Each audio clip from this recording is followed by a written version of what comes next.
Hello friends, आज मैं आपको बताऊंगा एक्यूट मेस्टाइटिस व क्लिनिकल मेस्टाइटिस का इलाज। यदि आपके पशु में किस तरह के सिम्टम्स यदि आपको दिखाई दे तो आपको अपने पशुओं पर इस तरह का इलाज कराना चाहिए और आपको 100% फ़ायदा भी मिल जाएगा यदि आप एक्यूट में तुरंत यदि आप अपने पशु का इलाज करवा लेते हैं। बहुत से पशुपालकों के इस तरह के कमेंट्स आ रहे हैं व कॉल भी आते हैं कि सर हमारे पशु में इस प्रकार की दिक्कत पशु में देखने को मिल रही है, तो हमें क्या करना चाहिए। तो वीडियो के अंदर का डिटेल से बताया जाएगा। यदि वीडियो लंबी भी होगी तो वीडियो को आप स्किप करके मत देखना, वीडियो को पूरी देखना।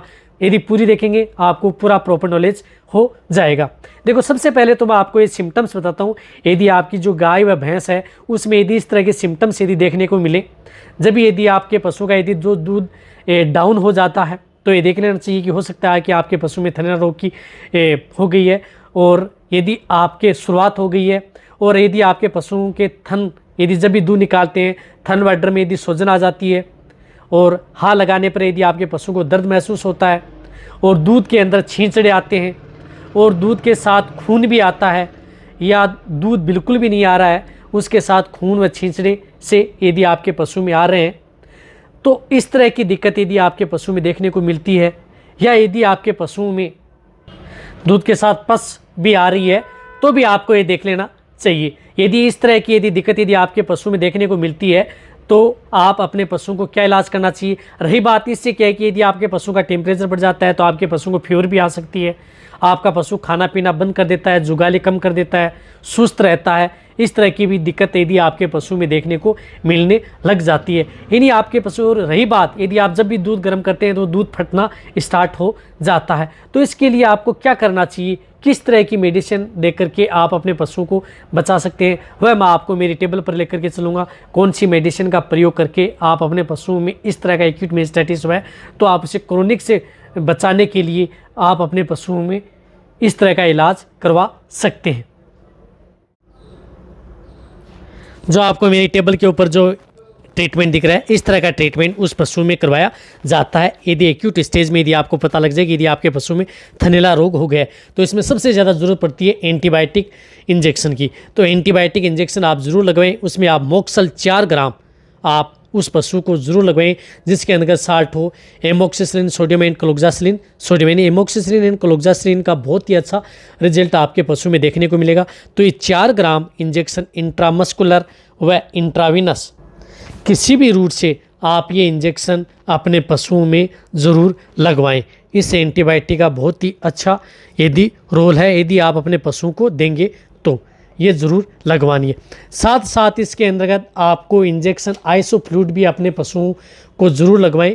यदि आपके पास यदि नज़दीक पशु चिकित्सक है तो जिस प्रकार से आइसोफ्लूइड जिसके अंतर्गत साल्ट हो, आइसोफ्लूइड पेरिडोन, ये इंजेक्शन जो बड़े पशु हैं उनके अंतर्गत 5 से 10 ml ओनली ऑन इंट्रामस्कुलर, ये इंजेक्शन भी उन पशुओं को लगवाना है। साथ साथ उन पशुओं को जिस प्रकार से दर्द, सूजन, स्वेलिंग और दिक्कत है तो उसके अंतर्गत आपको फ्लूनिक्सिन मेगलोमाइन, जिस प्रकार से विरबे कंपनी का मेगलोडाइन इंजेक्शन आता है, ये इंजेक्शन भी आप उन पशुओं को ज़रूर लगवाना है।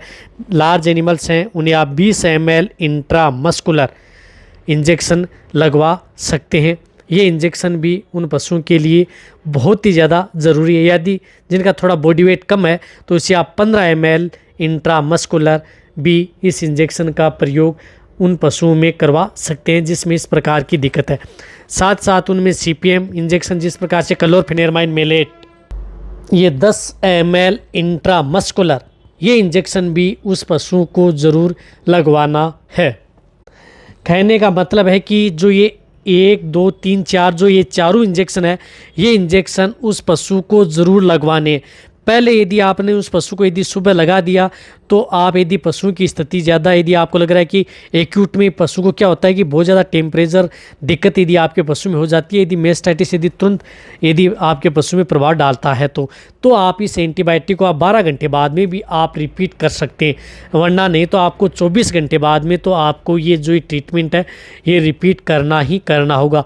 इस प्रकार से आप लगातार यदि आपको पशु एक डोज से यदि ठीक हो जाता है तो भी आपको दूसरी डोज आप उस पशु की ज़रूर लगवानी है, क्योंकि जो ये मेस्टाइटिस होता है ये बैक्टीरियल डिजीज़ होती है। जब तक यदि बैक्टीरिया पूरे ख़त्म नहीं होंगे तो वापस भी आपका पशु रिकवरी ले लेता है। तो बहुत से ऐसे पशुपालक हैं जो क्या करते हैं कि एक बार यदि मेस्टाइटिस का ट्रीटमेंट करवा लेते हैं तो उसके बाद में उसका ट्रीटमेंट नहीं करवाते। यदि ठीक हो जाता है तो यदि आप इंजेक्शन भी यदि नहीं लगवाना चाहते हैं ये इंजेक्शन, तो आप इनकी जगह यदि आप जो टेबलेट और बोलस का भी प्रयोग अपने पशु में कर सकते हैं।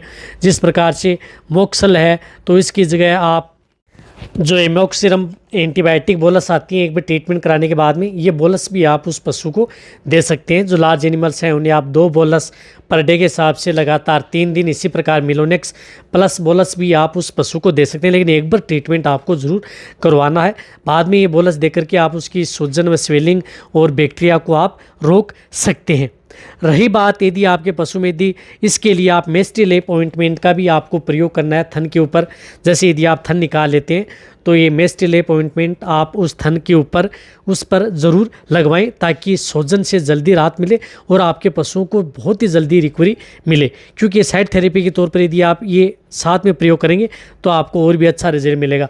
और इनमें आपको पाउडर आते हैं तो वो पाउडर का भी आप प्रयोग करें। जिस प्रकार से सीमेक अल्ट्रा आता है, ये पाउडर भी आप उस पशु को दें ताकि आपका पशु और भी जल्दी रिकवरी ले और आपके पशु में दूध की मात्रा में किसी भी तरह की कोई गिरावट या और कोई तकलीफ यदि आपके पशु में न हो। जिस प्रकार से ये मेकनोर का आता है तो ये 60 ग्राम का एक पाउच लगातार आपको पर डे के हिसाब से 5 दिन आपको इसमें 5 पाउच आते हैं तो 5 दिन आपको सीमेक अल्ट्रा भी आप दे सकते हैं।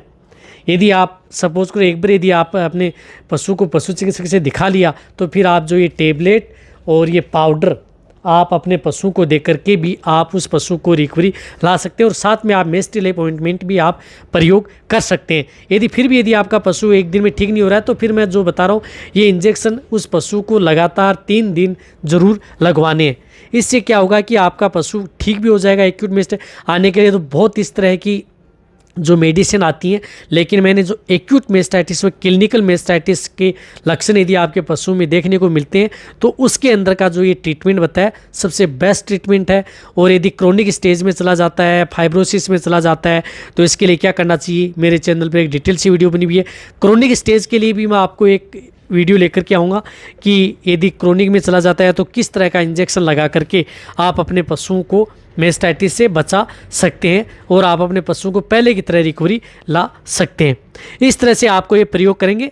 और साथ साथ यदि आप अपने पशुओं को जो विटामिन्स यदि लिक्विड भी देते रहेंगे तो आपके पशु में दूध में गिरावट भी नहीं आएगी और आपके पशुओं के अंतर्गत इम्यूनिटी भी बनी रहेगी। साथ साथ यदि आप अपने पशुओं को किसी भी तरह का कोई डेफिशिएंसी इम्यूनिटी डाउन है तो आप इसमें नींबू का भी प्रयोग अपने पशुओं में करवा सकते हैं ताकि आपके पशुओं की इम्यूनिटी भी बनी रहे।